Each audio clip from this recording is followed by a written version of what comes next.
Ladies and gentlemen, welcome back to another episode of Effed Up Stories. This is our third episode, and if you haven't been to the site, I encourage you to go to effedupstories.com. That's EFFEDUPSTORIES.com. We post and host everything from the paranormal to UFOs and conspiracies, and of course, that's what our podcast is all about. And joining me is my co-host Ryan Sharp. Ryan, say hello. Hello, everybody. And today I thought that we could do some of our last time we talked about our excursions together, and this time, we have some of our own stories as well as stories from some of our friends. So that's what we're going to start with, and as usual, we will probably trail off into some other unknown, abnormal, paranormal weirdness, but that's part of the fun. So with that, Ryan, do you want to start or shall I? Well, if we're talking about personal stories, I guess I have one in particular that's always been a strange one. When I was much younger, probably around 13, 14 years of age, my cousin and I, Justin, he lived out in a rural community, and we spent a lot of time out in the woods. And though it wasn't particularly legal, we used to hunt eels. In one of the local bogs. And, kids, we didn't waste them. We actually, we would actually take them home and cook them and, eat them. But in the meantime, the story, I guess, starts with, eel hunting is best done at night. And, typically you start at around midnight. So we decided to actually spend the night in the bog, so that after we were done, we wouldn't have to drive back down the highway on our four-wheeler ATVs, and we would just spend the night in the bog then. I vaguely remember you telling me this story. It was pretty neat. Where did you say this was again that it happened? The area is known as the Flat Bay, St. Teresa's, Flat Bay Junction area. Okay. There's 3 or 4 different communities. Each of the communities only have about 100 people living in them.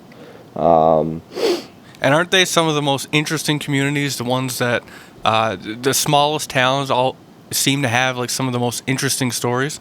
Well, I can say from personal experience over the years, I spent a lot of time in that area.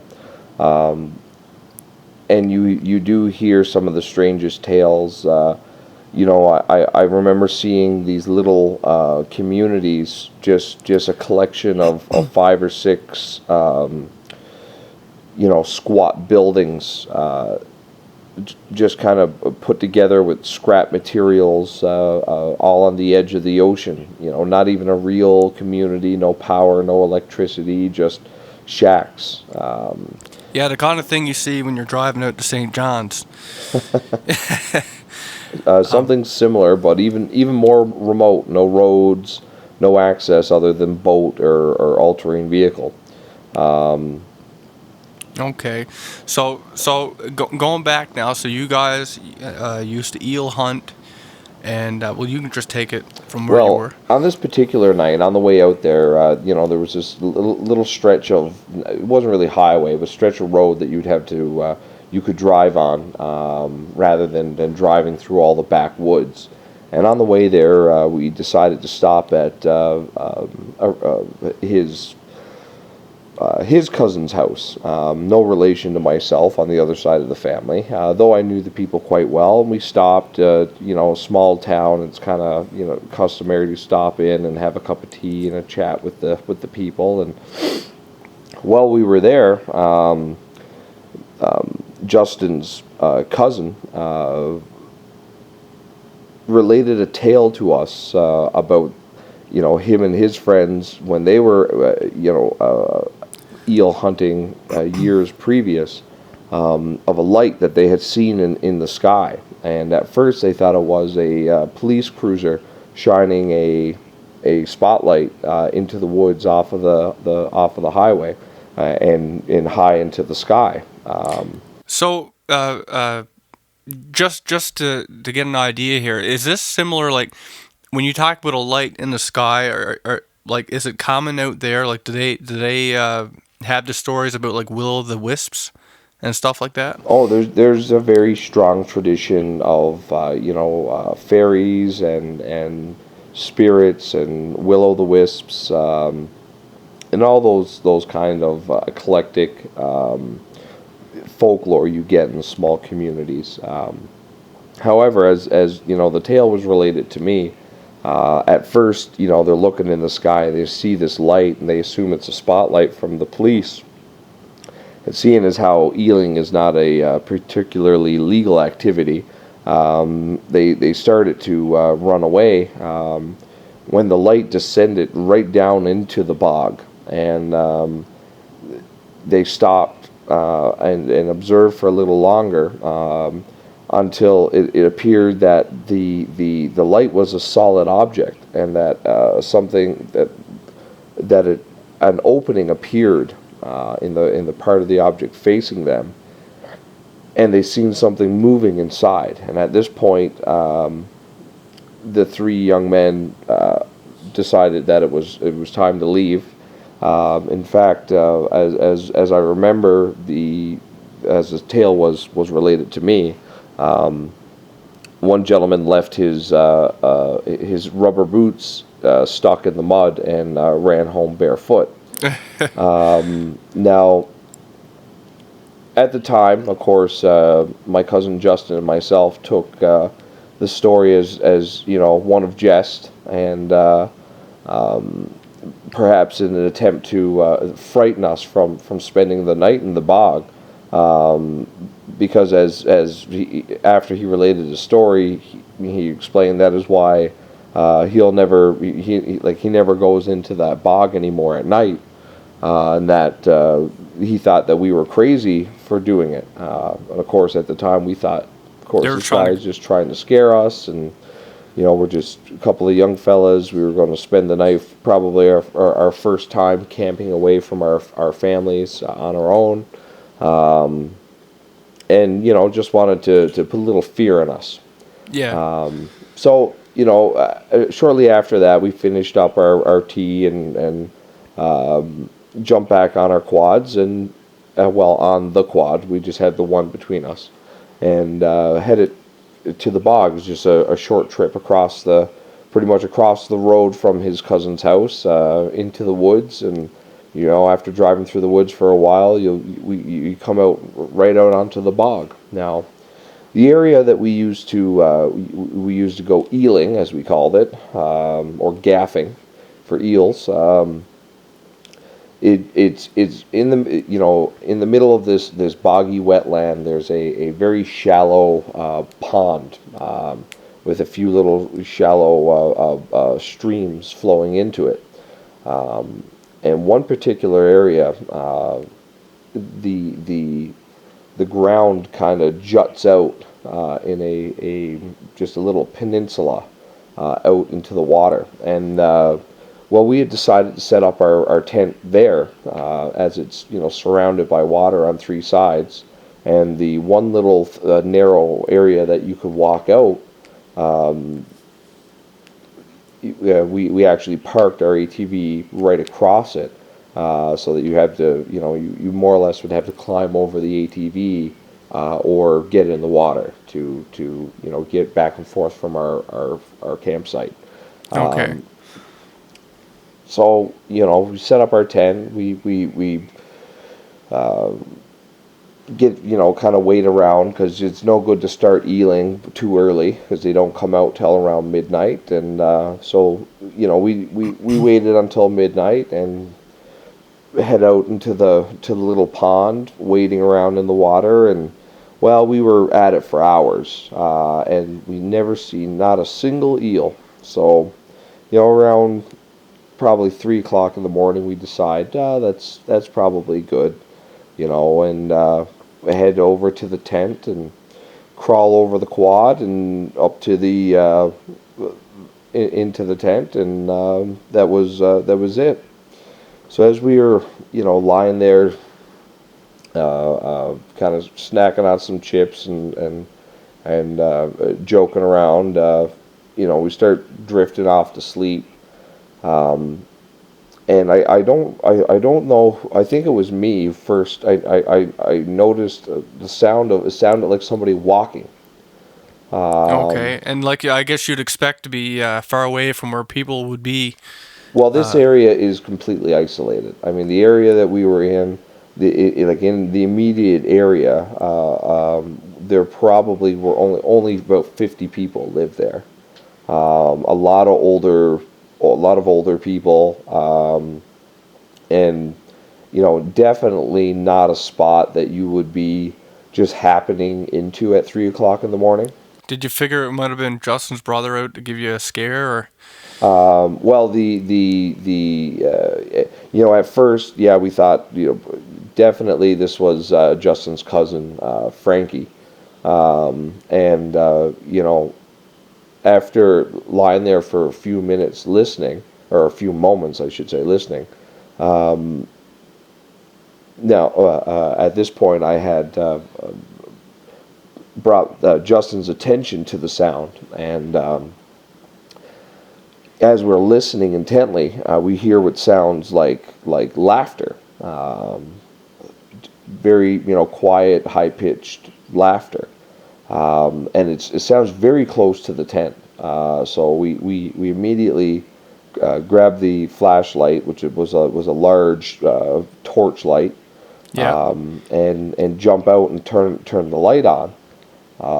Now, this area is beyond pitch black. There are no street lights. There are no even the homes in the area. They don't typically leave their outside lights on, blazing all night long. And for people in the city, if you haven't been in an area like that, I mean, it's totally different from being like in a even like kind of remote, close to a city, compared to the darkness. So like when you're away from all the light pollution and street lights and stuff, like it is really literally pitch black.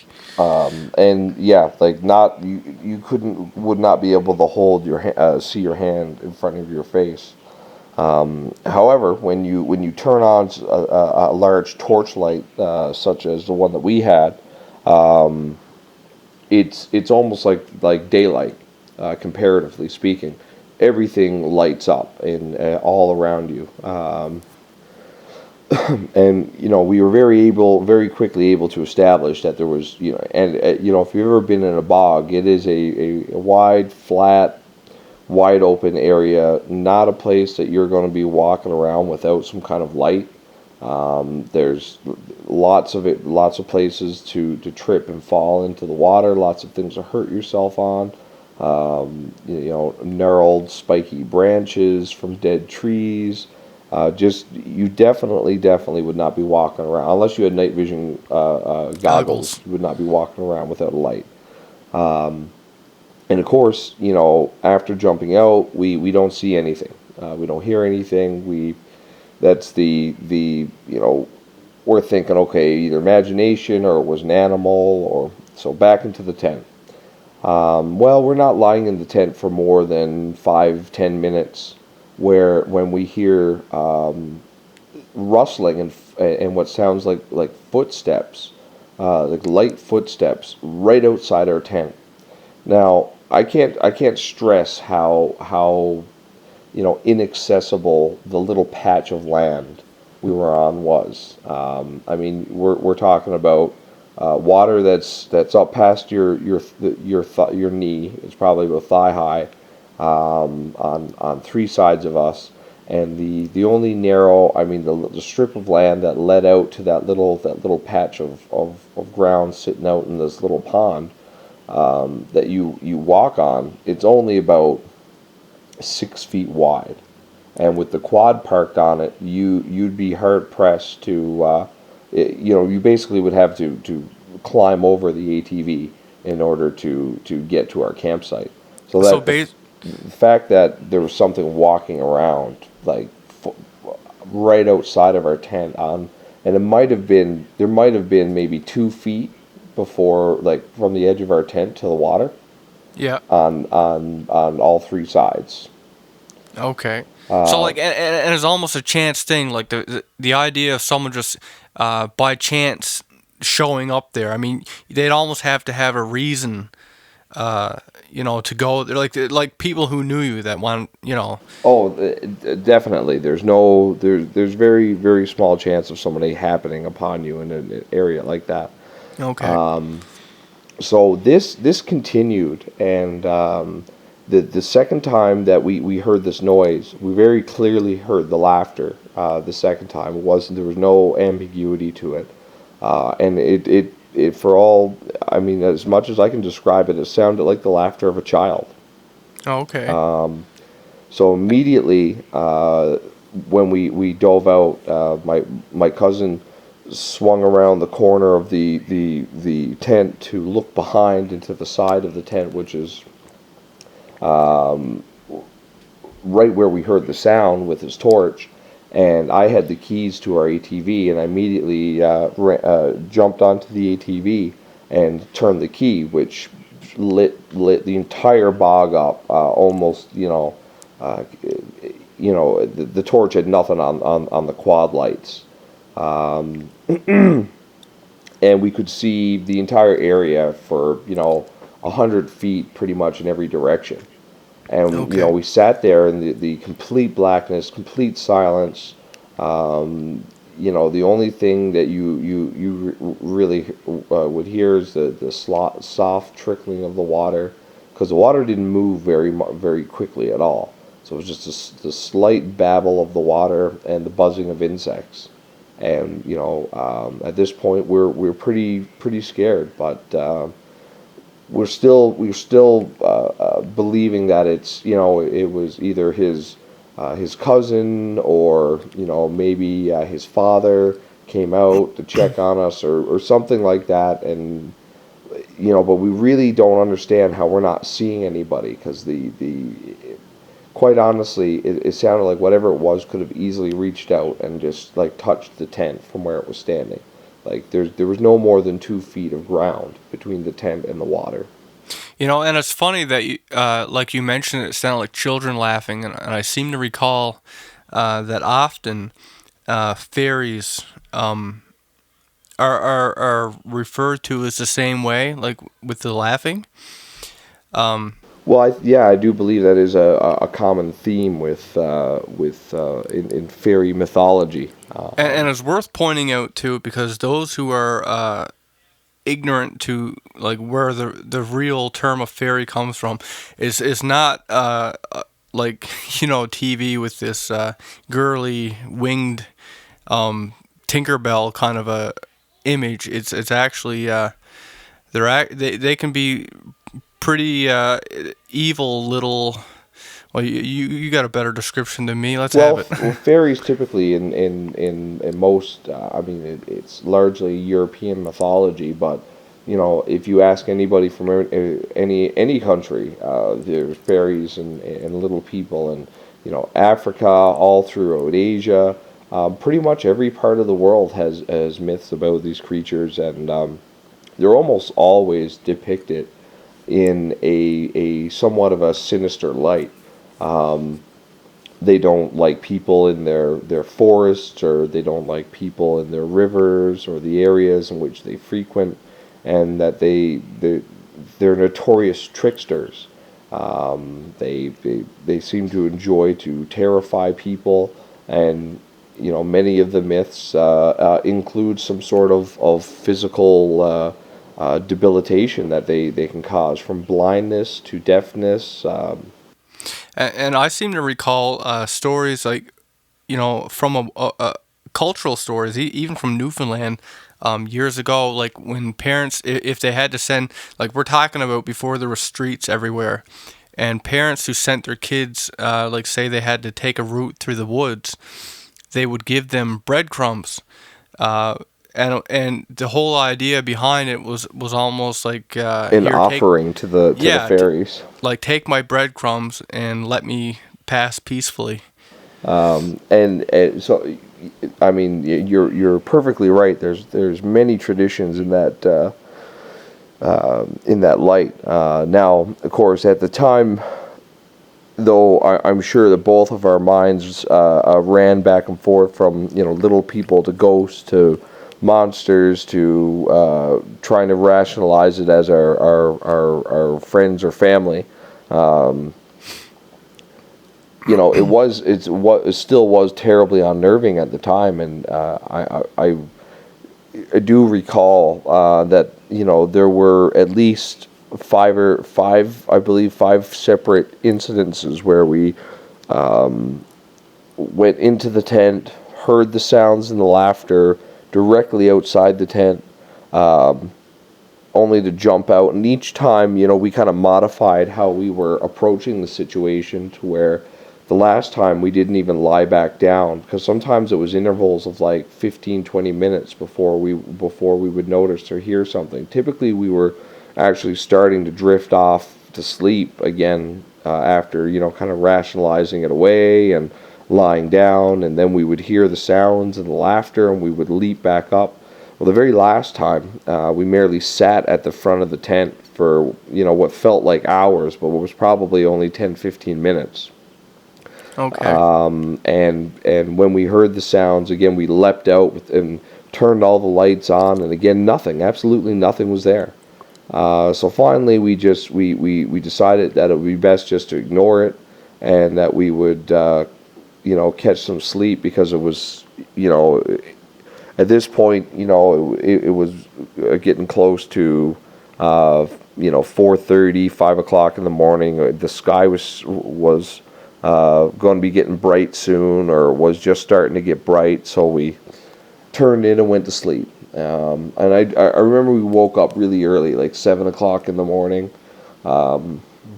Very quickly packed our stuff, loaded it onto the back of the ATV, and got the hell out of Dodge. Yeah, and then just left, went back to his house. Now, I guess this is where the tale kind of gets a little strange, because we get back to my cousin's house, and his father, my uncle Randy, is cleaning off his ATV. He's outside just kind of hosing off all the old dried mud and stuff off it, and we pull up, and he looks up at us and smiles, and I believe he says something to the effect that, I knew you wouldn't do it, you little pussies. I knew you wouldn't stay out there all night. Okay. At which point we, we're kind of respond a little confused with, well, of course we did. We told them exactly where we set up the tent. As this was the area. Whenever we went eel hunting, we always went to this area. So we described exactly to them where we set up the tent and where we had parked, and that we had looked for eels for hours and never caught anything.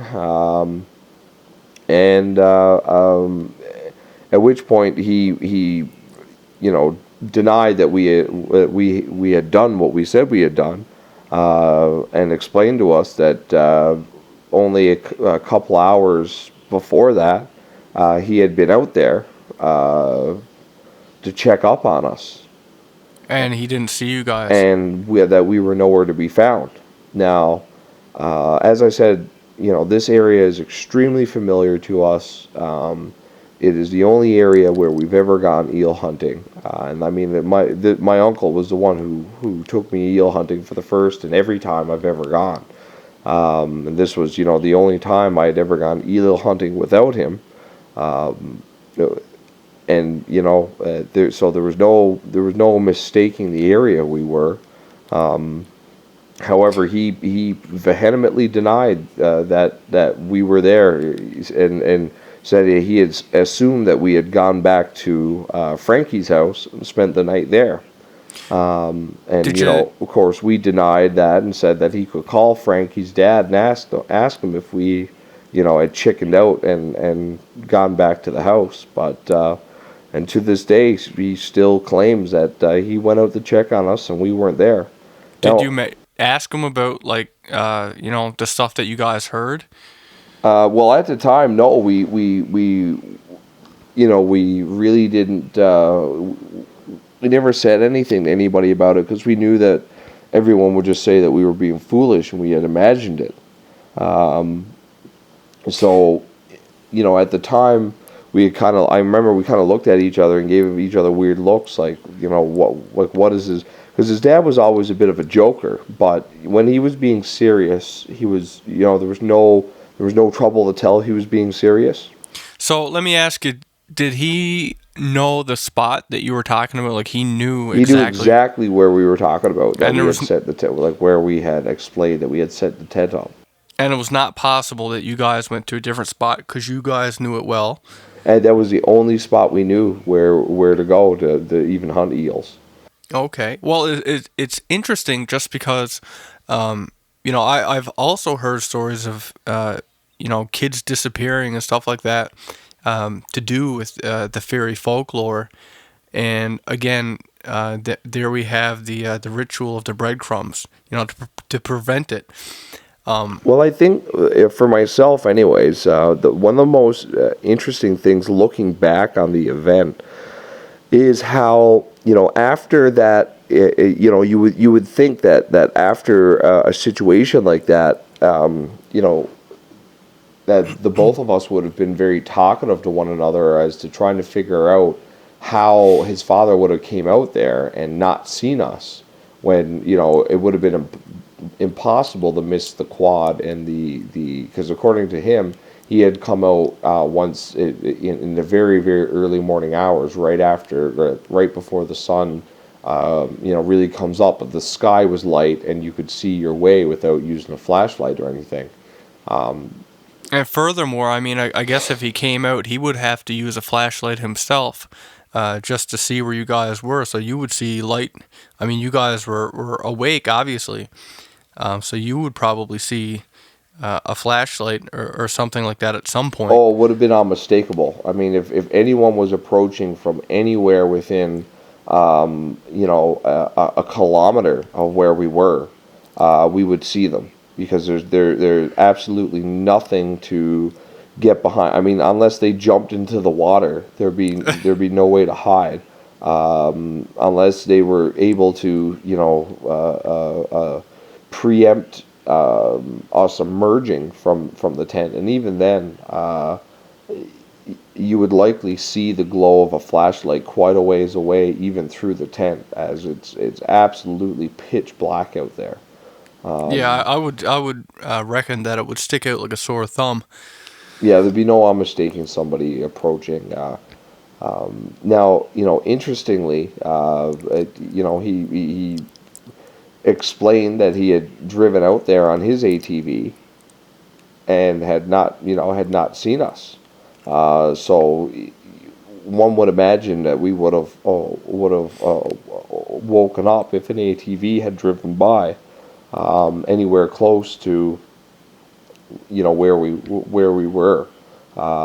They're not particularly quiet, and I mean, I guess it's useful to note that when we did get back to the house finally, he was standing there cleaning off his ATV as if he were, and I mean, anybody who's driven an ATV through a bog knows that it's probably one of the messiest places that you could ever drive something like that. And you get gunk all over the place. So it wasn't until years later, actually, after we were both living in different provinces, that my cousin and I spoke about the event again. And interestingly, when I brought it up to him and asked him, like, do you remember this event? Because not that I had forgotten it, but it was something that I kind of went to the wayside, never really thought about it for a long time. And at the time, I don't even know why it came back to my mind, but we were just talking about when we were children, and some of the camping trips we took together, and in particular, I guess that was the first time him and I had ever gone camping, just us without our parents being present. Yep. And we started talking about it, and our memory of the event was identical. Even over in probably 12 years had passed. We both pretty much remembered. I actually got him to recount the tale the best as to his memory. And interestingly enough, he said, he thought it was an interesting coincidence that I had brought it up at that time. And this was about 3 years ago now, because he had just brought it up for the first time in years with a girl that he was dating, who asked him if he had ever had, something strange happen to him. And that was the story that he chose to tell her. And that he told me that was the first time he had spoken about it in years. So it was just a strange coincidence that even, 12 years later, the first time that we mentioned it and talked about it, that he had just brought it up and spoke to somebody else about it. Well, what I dig about it is that when you talk of the paranormal, it's often, haunting this, haunting that, Ouija board. But, this is another tale that is a little bit more niche.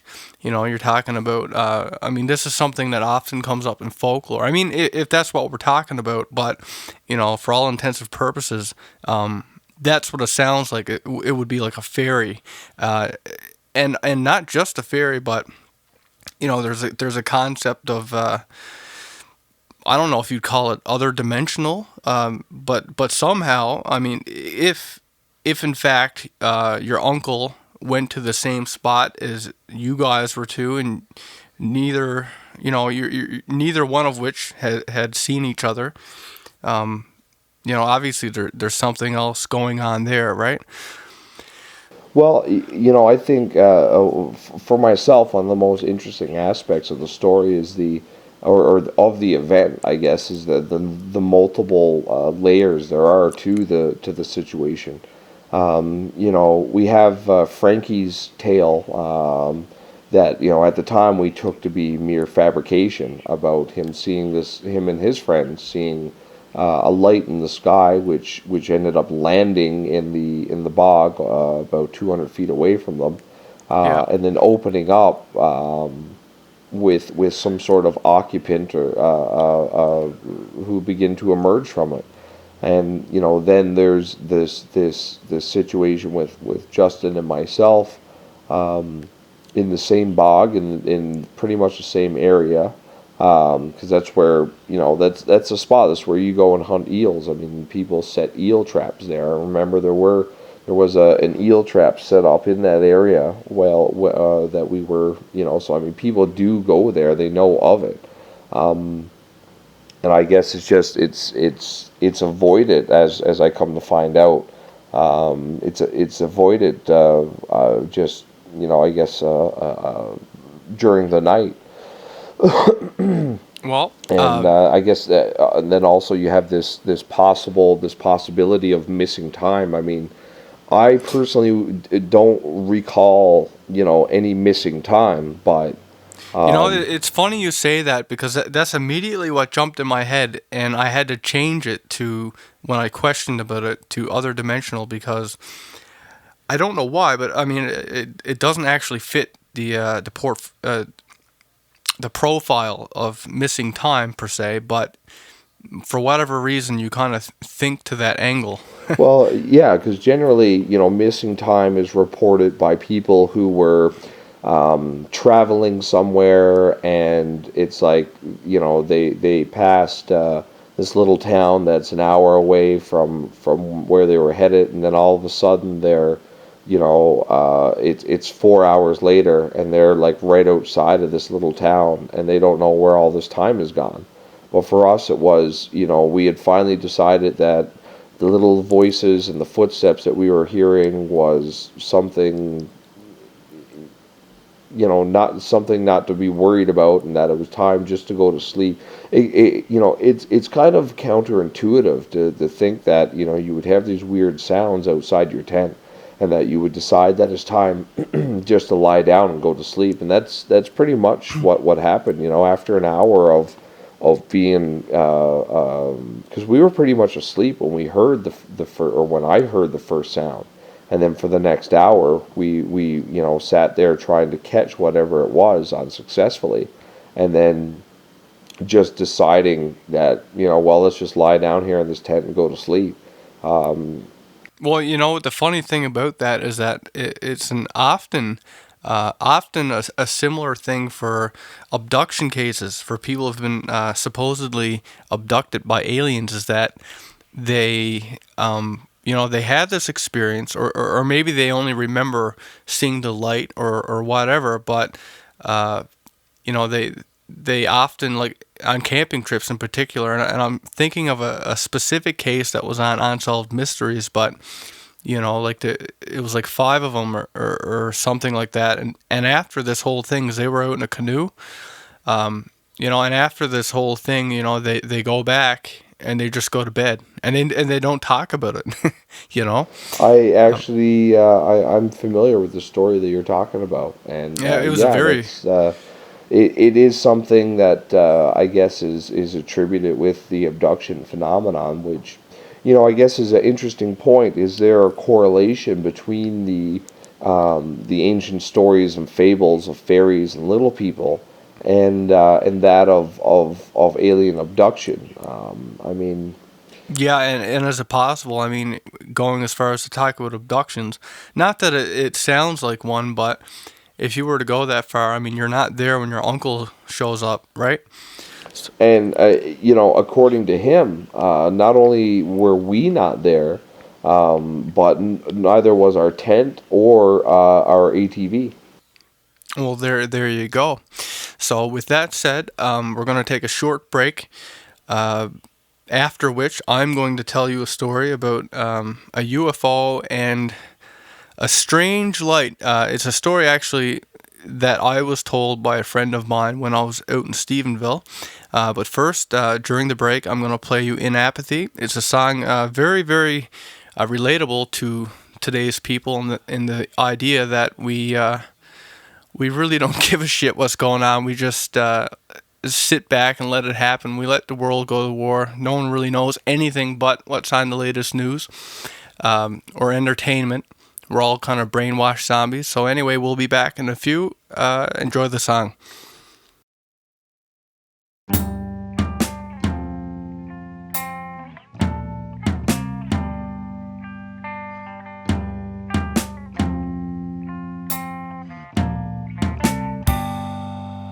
The sirens going off again, and the guards at my door. Our rights are under threat again. Will I join their war to conjure up the storms again, to make the world new again? But I think I'll go back inside and rest my mind, leave it behind.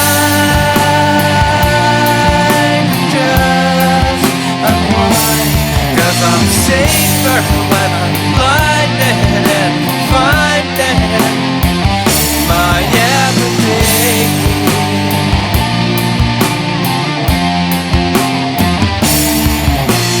Tensions settling in again.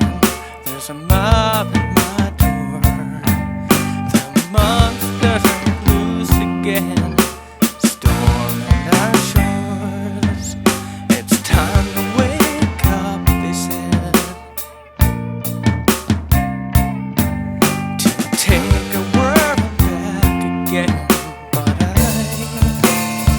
I'll go back inside and rest my mind,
Okay, and we're back. I hope you enjoyed that. And now I'm going to start with my story. And my story is not that long ago. It was probably the summer of, let me think, 2007, I believe. Actually, maybe it was a little long ago. This is 2012. Time has a tendency to fly. But in any case, at the time, I was living in Stephenville, Newfoundland, and I'm almost positive none of you listening know where that is, but it's a very, very tiny city. Newfoundland's tiny, so if this is tiny Newfoundland, just use your imagination.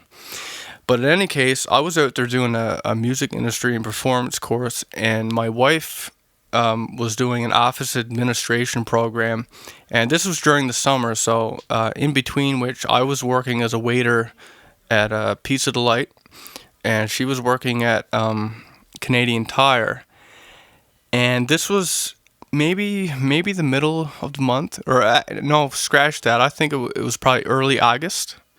That sounds about right. And I'm a bit of a night owl anyway. And it was probably, I feel like it was like 2 or 3 in the morning. Now, it's important to mention that there's an airport in Stephenville. But as long as, so we'd already lived out there for a year at this point, and during which we've been told that the airport wasn't running at the time, like it wasn't being used or anything like that. So it was kind of surprising what happened next, because I hadn't heard of it starting up or anything like that. Any case, it was about 3 a.m.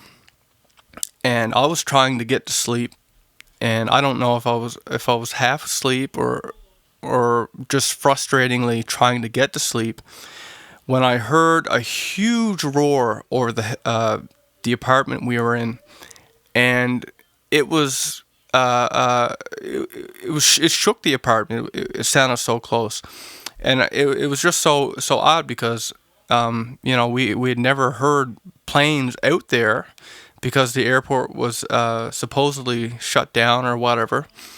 So I believe the airport at that time operated only in an emergency capacity.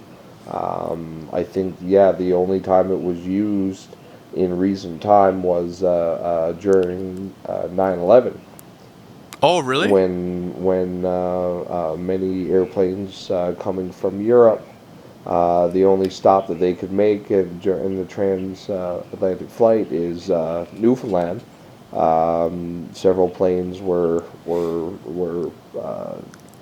landed in the Stephenville Airport, and I believe that was probably the only time it's been used since the late 90s. That's funny. I actually vaguely remember that now that you bring it up, but I never I never would have remembered on my own. But in any case, so I mean that's kind of the idea that jumped into my head when I first heard it. I mean, I knew it was a plane, but it really, really sounded like it must have been right over the apartment, because it was so loud.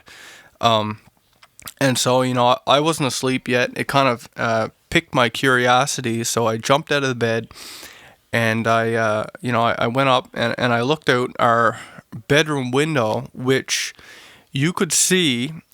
You could see well over the city, because we were kind of up on a hill. You were actually at my apartment one summer, so I think you know what I'm talking about. You can look out and see right over the city, because Stephenville is pretty flat. Yeah, it certainly is. In fact, those were the apartments that I lived in when I was an infant. Oh, nice. Those complexes. So yes, I know them quite well.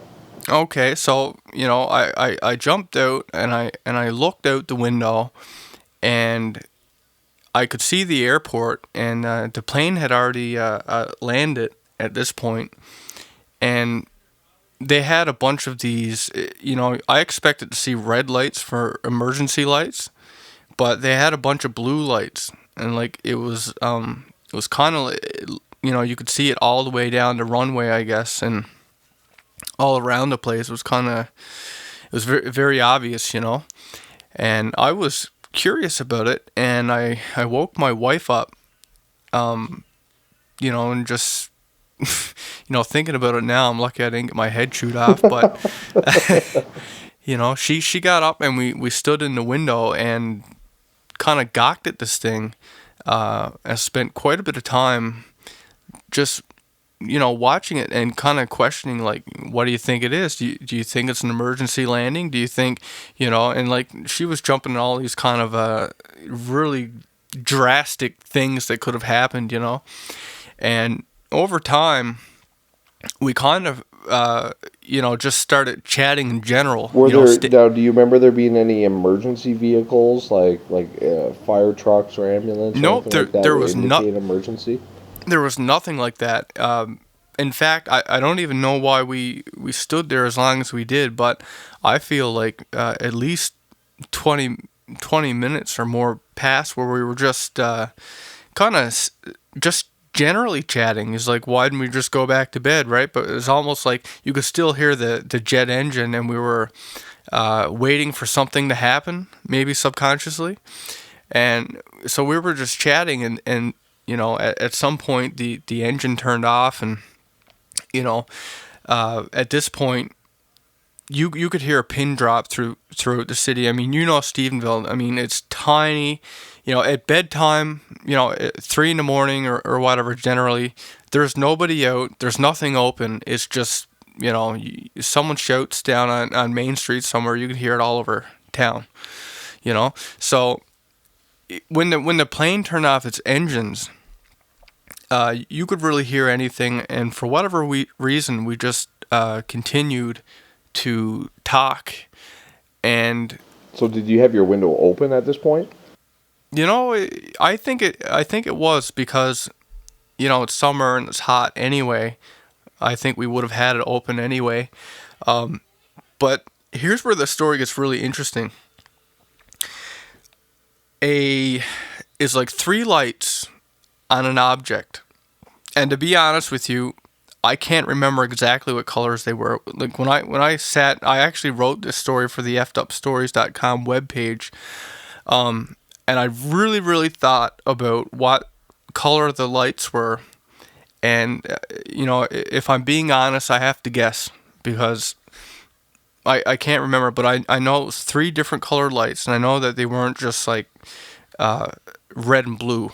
Like I know that they were multicolored. Each of the lights were a different color.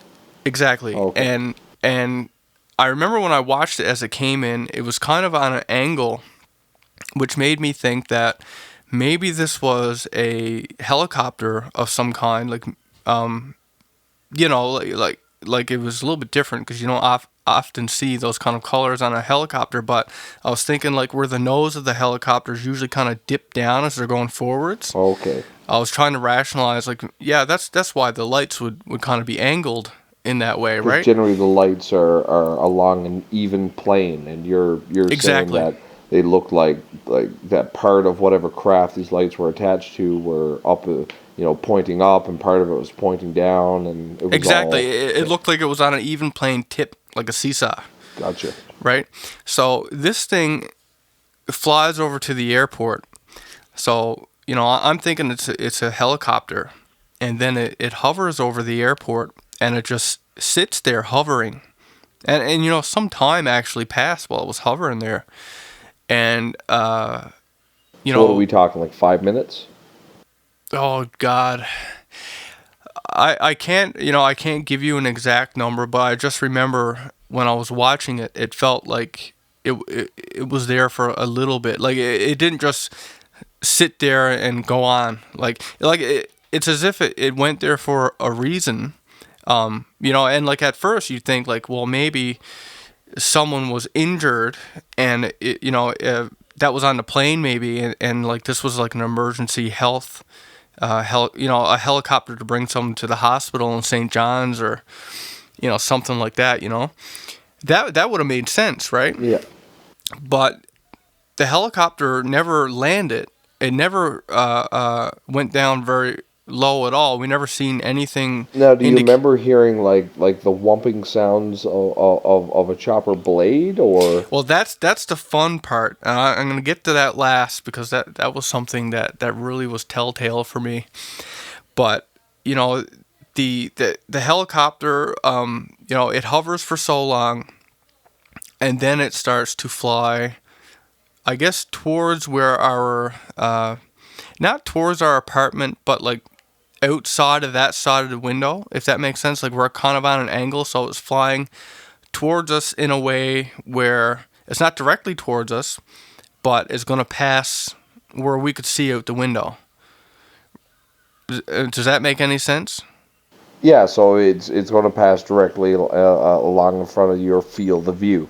Okay. So we're watching this thing, and we're trying to guess at what the hell it was doing, And before it even got out of our field of view, the only way I could put it is that it just kind of shot up in the sky back a little ways on an angle, a little more inner field of view, but really up very quickly, like inhumanly quickly for our technology, into the sky.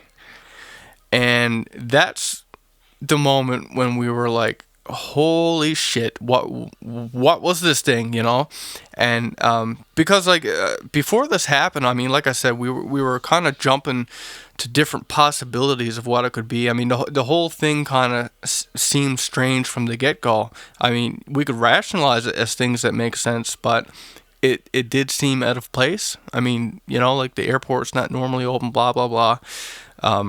And the fact that even as a helicopter, I mean, it was 3 multicolored lights, so it was still strange. It wasn't what you're used to seeing for a helicopter. And then the fact that it just hovers over the airport, right? And and like you said, an airport that has been closed down for many years, and now okay, one emergency landing, and then you have this other air vehicle. Just that's a lot of activity to be going on at 3 o'clock in the morning at a closed down airport. We'll see, and this is where we get to the interesting bits now. Well, actually, I mean, it was interesting when it shot off because it's not possible with the technology that we know to have. So when this happens, just to clarify, this was a vertical takeoff. Oh, yes. It was very, very... It was almost straight up. Like I said, it just went back a little bit, almost on an angle, at least as per regarding to our field of vision. Yeah. So when I seen this happen, first of all, my wife, Brittany, was... like, oh my God, it's a UFO, it's a UFO. And and I'm usually I'm the one that's knee deep into this shit. Like, I love it, right? I mean, I love this stuff. But I'm playing the skeptic up to this point, right? No, it's a helicopter. It's it's this. It's just and she's usually the skeptic, right? And so after this point, there's no question anymore. It's like, man, that's not anything that we know, right? But here's when it really kicked in, just as you mentioned the sound. And that's why I mentioned the fact that, at that point when the engine stopped in the plane, you could hear a pin drop because there was no noise at all. There was no noise. I mean, I don't know why it didn't click to me at the time it was happening. I was watching it. You watch this thing fly in, and I never even thought of it. I never even thought of the idea that there's no noise. And, it's worth pointing out that this airport is not very far from my house. Like, Stephenville's small anyway, but this is not very far from where I'm to. And anybody who's ever watched a helicopter... maybe if you were in the woods and you've seen a helicopter way off, I mean, there's lots of situations where you'll hear a helicopter long before you're even able to see one. Oh, yeah, definitely. The blades make a very distinctive whomp, whomp, whomp, whomp. They're loud. The air. They're loud and easy to hear in a busy city, let alone a tiny sleeping city. Yeah. Right? So... that really it was almost chilling, right? I mean, well, actually, I'm not going to say I was spooked. I was excited. I was floored by it. But the other thing to point out, and this is something I always found unusual, was that the way it flew was very, very smooth. If you've ever seen like computer generated graphics, like CGI video and stuff like that, I would liken it to something like that, where it looked too smooth to be human. It's unnaturally smooth, yeah. Yeah, because like when they're trying to do that stuff in the movies, I mean, digital effects have gotten really, really good, but that's how you can always tell is that it's too perfect, right? And that's the way that this thing looked when it flew. So, that was our UFO story for Stephenville, but likewise, I was actually recounting this story. So that was the summer of 2007.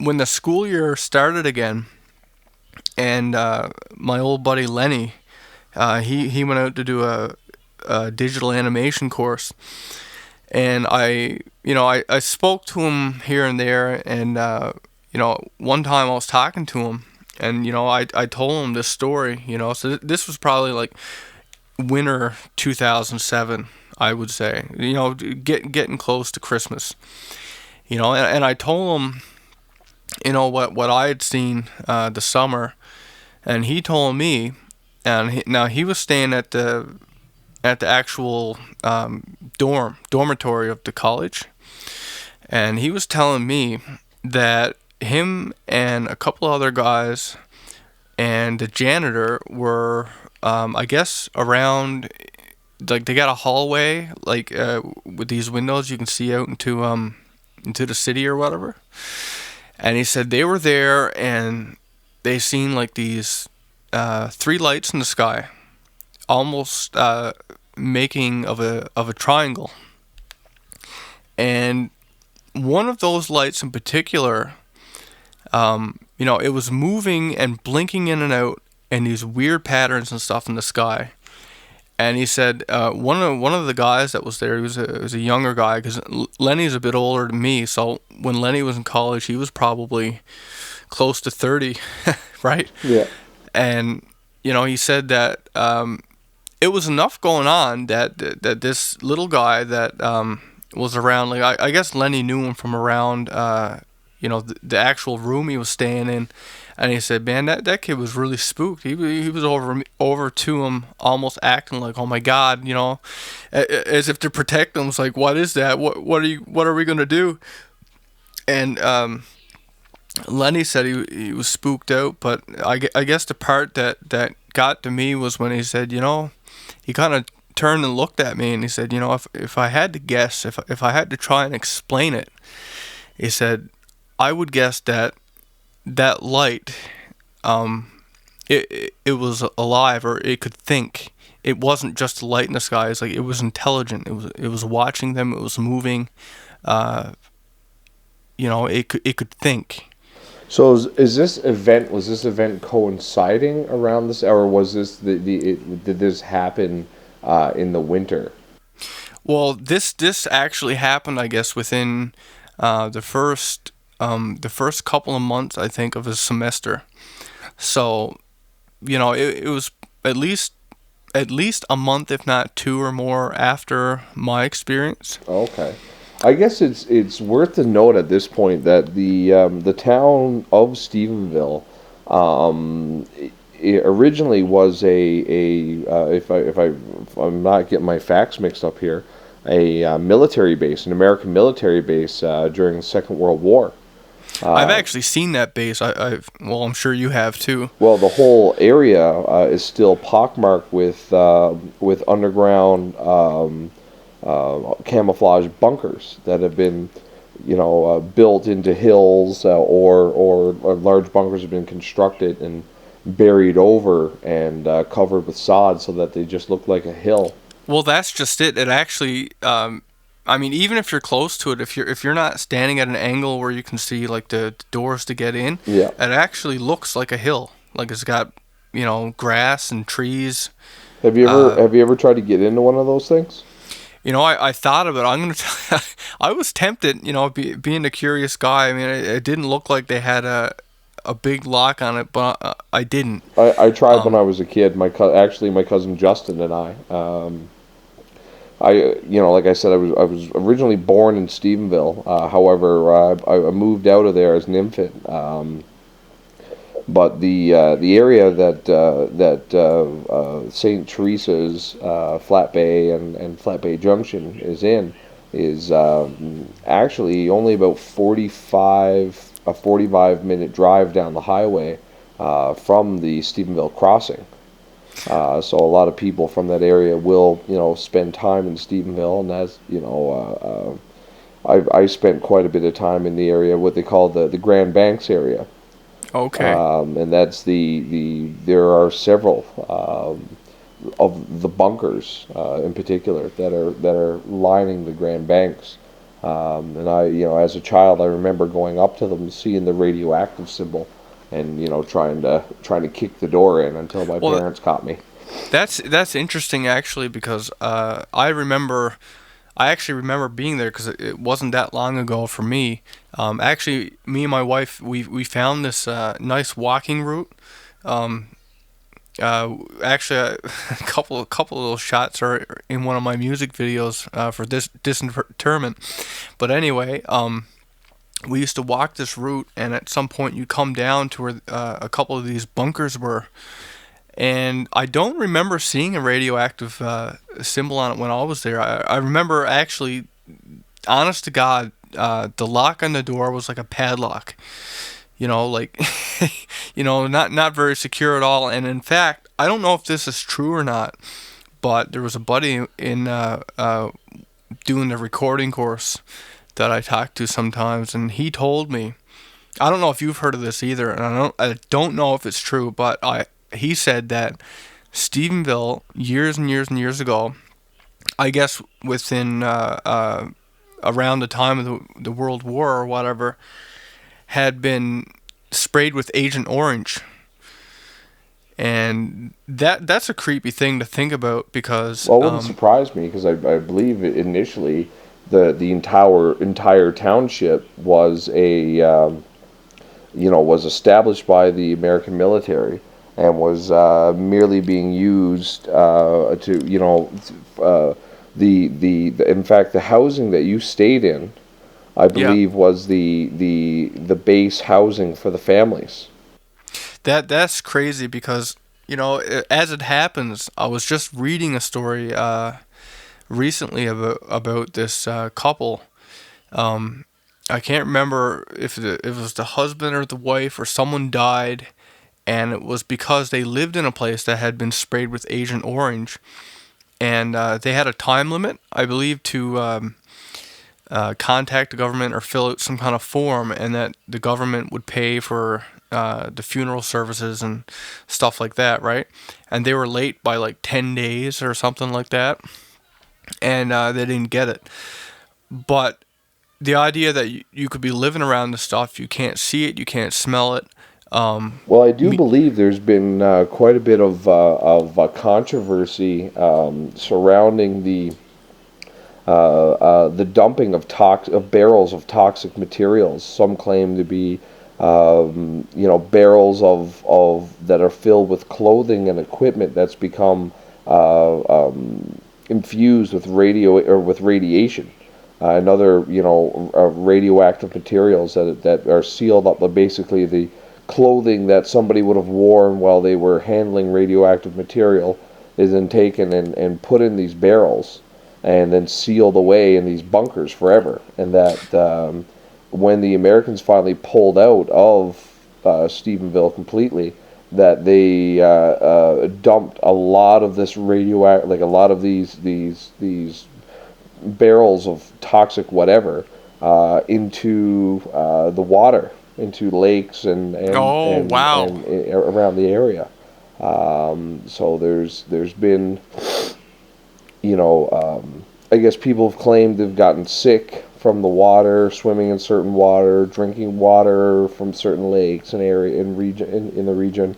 Um, you Well, know, see, it's very interesting when you got an area that's so tied up with the American military and, you know, and it's so remote. I mean, I mean, not only is Newfoundland a tiny island, but I mean, you think about it, America is like the one of the, I guess, the major countries, like a huge um, media played out country. Like, I mean, it's a very popular in the spotlight for good and bad reasons. But then you have Canada, and Canada's like the little brother of the U.S. And then you have this tiny island of Newfoundland, and then this tinier city of Stephenville, and that is where American military had bases. yeah. I mean, who would have thunk it? It actually makes me think of. Well, I believe it was a Navy. It was a Navy outfit because the bay was so very well protected. Yeah. You know, and because Newfoundland is the last major landmass before you get to Europe, that it was a good launching point for their navy, and it was a good place to hole up their navy for for counterattacks coming over from Europe. Well, do you remember the story? I mean, it was like this. I think it was last year, where a Newfoundlander, again from a small town, had seen It looked like a rocket. That was actually probably 200 kilometers south of Stephenville. Okay, and do you remember? It was like what was the excuse for that again? What they down? The people, it was officially explained as a model rocket that Oh, somebody yes. had set off. And my God, what a ridiculous statement. I mean, you could see the picture. I mean, it's like, really? It's like showing someone a picture of a hamburger and telling them it's a fish, right? Yeah. No, really, that's a fish. Believe me. It's like, really? Um, and again, like this stuff happens with government stuff all the time. Like, honestly, I started to wonder if they try anymore when they come up with the excuses for things. And Well, you around know the same time, wasn't there a that was Russian jet that was approaching the Canadian airspace, and that was on its way to crossing over in the Canadian airspace when they scrambled a bunch of jets out of Quebec and had them intercept this Russian jet, which had I believe it was only like a week or a few weeks later after that missile-like object was spotted in the sky. I mean, if it wasn't a missile, then it was something that was designed exactly like a missile, but does something other than blowing up. Well, actually, I remember it was right around the time. Do you remember? Was it the Norway spiral?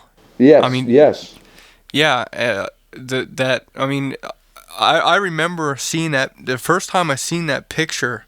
I thought of, like, how you can take like if you put like a light or something like that in a picture and you use that twirl effect from Photoshop. Yep. Because it almost looked fake. But I remember then there was a couple of times where this happened right around that. And again, this is something that disappeared. Like there was a couple of incidents right clustered around the same time, where they had this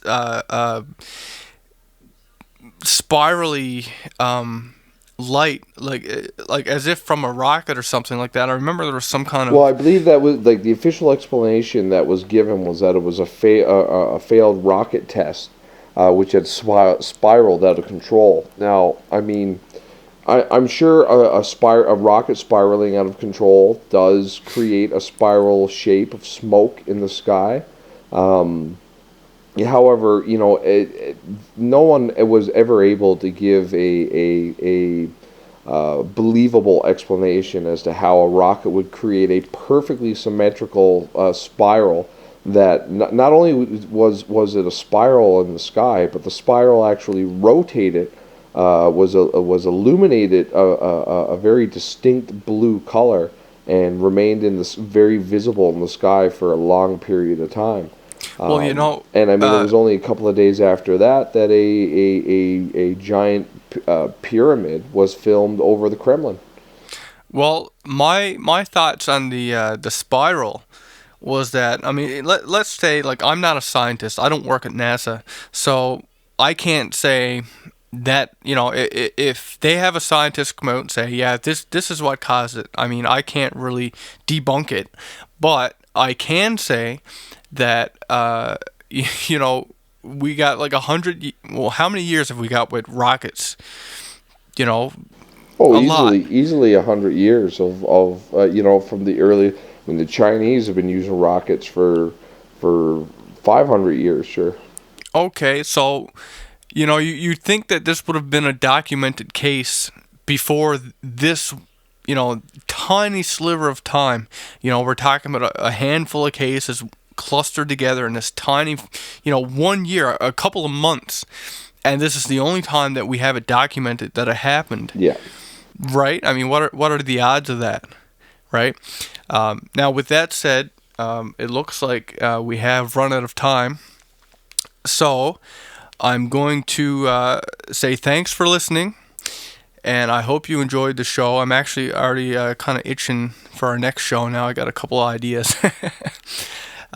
But if those of you listening, if you have stories, pictures, videos, anything abnormal, strange, send it to us. Even Send it if to it's just a topic that you'd like us to discuss on the exactly, show. Maybe a exactly. question.